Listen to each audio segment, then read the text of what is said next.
to another episode of Equal Opinions, man. Just an exciting weekend, of course, with basketball. I'm going to get to NFL today, too.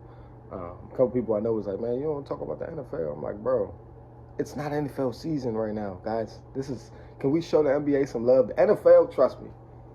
People know how I get about my Eagles. We going to go crazy.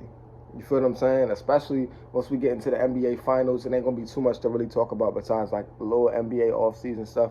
But then we're going to be pushing closer to the NFL season. So we're going to really start to get into that stuff, guys. But I just want to talk about yesterday. Donovan Mitchell and the Cavs dominating Game 7 and just coming in there and really, really shutting people like me up, people that really didn't believe in what they were able to accomplish. And I'll be first to tell you, I did not believe that the Cavs were going to win that game. I thought the Pistons were definitely going to win that game. Coming out at home after winning that Game 6, I thought it was no way the Cavs were going to win that game. I'm going to be honest with you, I just didn't. So for Donovan Mitchell and them to just come out there and just for him to be facilitating, him to just say, you know, James Harden, I know you're going to be scared today, but I ain't. I'm going to do what I'm called to do. And I'm going to come out here and I'm going to come out and start dishing to people. I'm going to get my boy Merrill going, who I think he had like 4 or 5 threes in the first half. He was a prime reason of why they were up so much. And, of course, Jared Allen, a lot of pick and rolls, diving to the basket. Evan Mobley had it going from deep early, diving to the basket as well. I mean, Mitchell was just making all the right plays. A lot of that stuff that sometimes doesn't even show up in the box score. You know what I mean? Just like rotating. You know what I'm saying? Moving around, making sure the spacing is there. Like he was there. You seen it in his face yesterday. He was not planning on losing that game.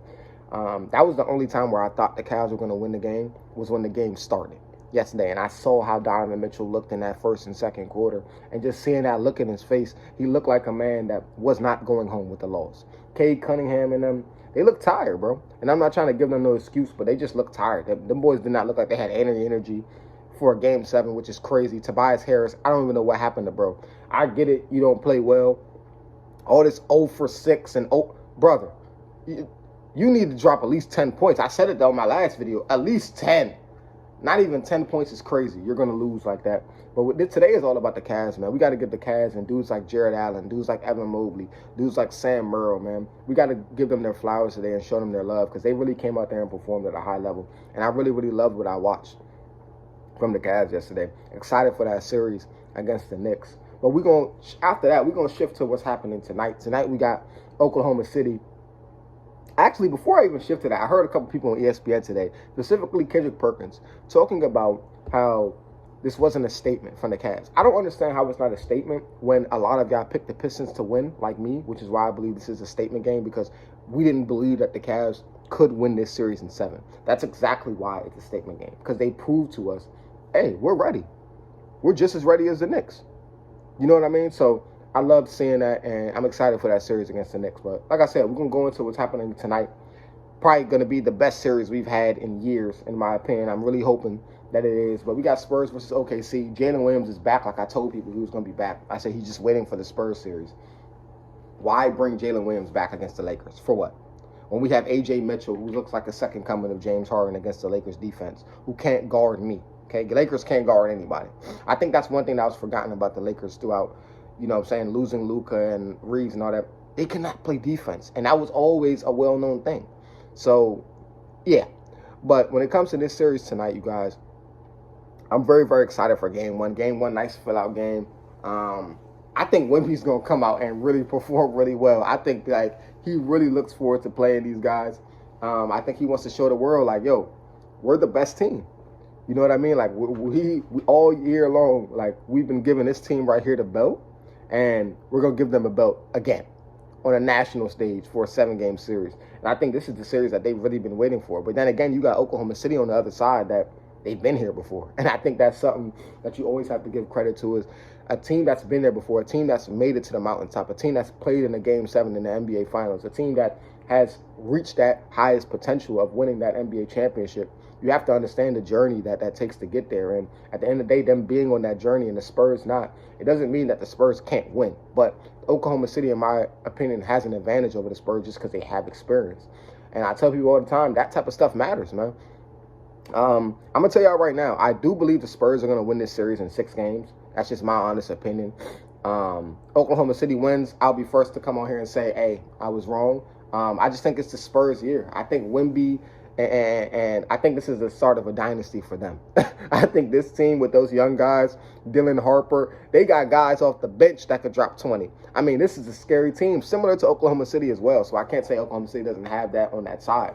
I just think the way Wemby can control the game on both sides of the floor is just what's going to determine this series. I think the fact that he's going to make Oklahoma City become jump shooters, and not saying that Oklahoma City can't hit jumpers. I think Oklahoma City is the type of team that, they like to shoot threes, but they also like to get to the foul line, okay? And I think that with the Spurs being able to limit that in this series, they should be able to win the series.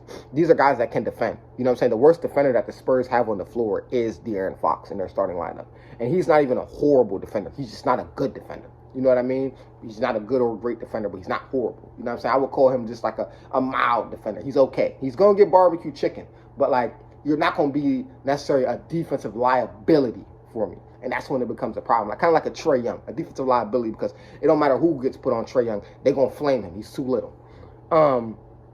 Now, switching over to this Cavs and Knicks series, because I don't want to spend too long on the Oklahoma City series, just because I want the game to be played. We could do all this speculation about what we think is going to happen and all this different stuff. We need game one to happen. We need to see how these teams look against each other again. I know we saw it during the season, but I think Oklahoma City is really ready in this game to show the Spurs that there's levels to the playoffs in the regular season. Yeah, y'all beat us in the season. That's cute and all cupcakey and all that. But now we're in the playoffs. We're in a 7-game series where we like to bring out the belt.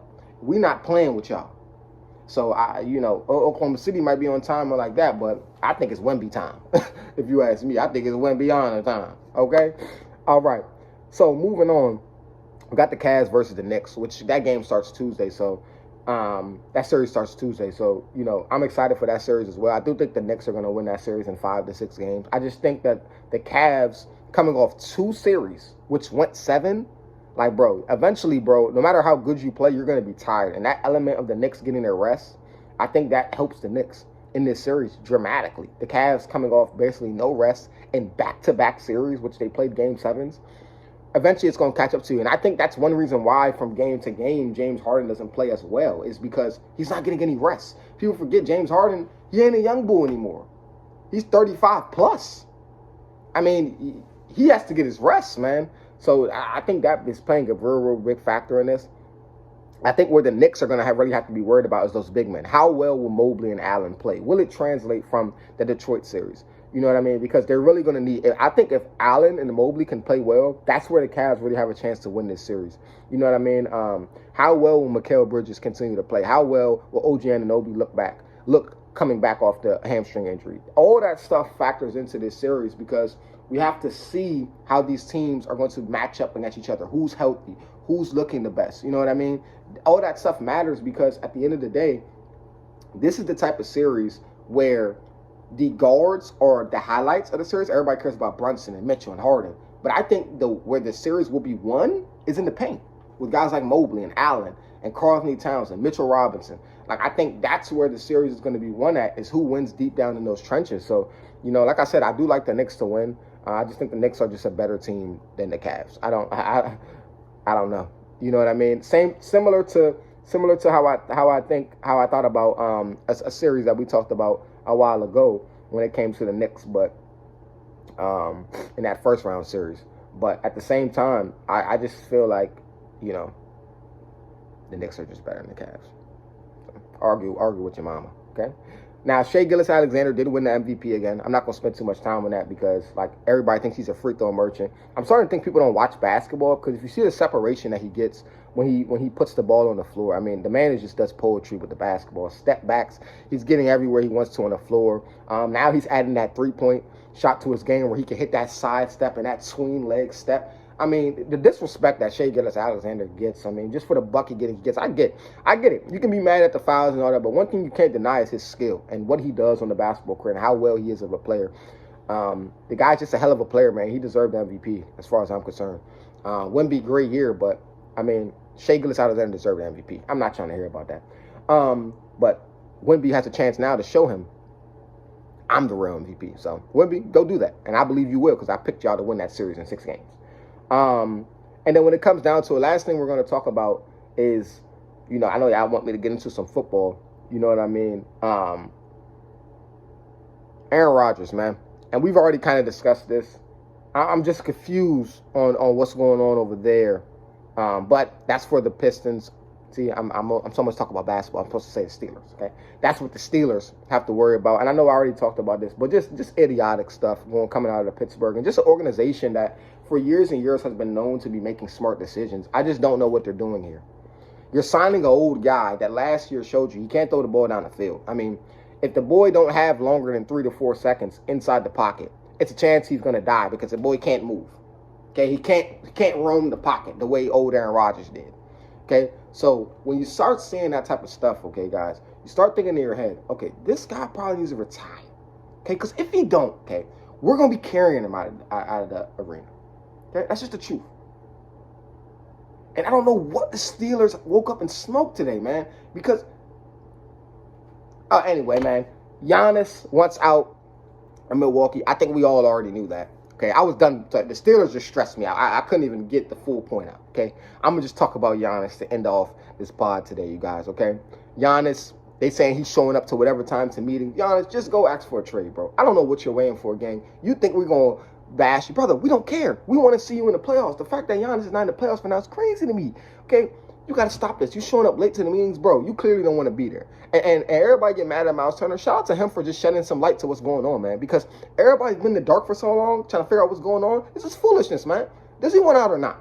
And y'all got to stop this nonsense of all this, stay loyal to a team. Bro, that's back in the day. All that loyalty to the team is over with, man. That Steph Curry stuff, that's a rarity. Man, you leave if that team ain't doing right around you when it comes to winning championships. Giannis is wasting his prime. And man, getting injured for a team that ain't even worth getting injured for, man. Hey, man, that's all for today, folks, okay? That's all for Equal Opinions today, you guys. I love y'all, man. We got more content coming soon. Y'all see I'm trying to keep the videos very, very short. So, you know what I'm saying? I know my attention span ain't that large. It's hard to watch a 20-minute video, especially with a dude that we don't really know like that. You know what I'm saying? But shout out to y'all. Shout out to everybody supporting me, man. I love y'all, man. It's Equal Opinions, man, with HKP. I'm out.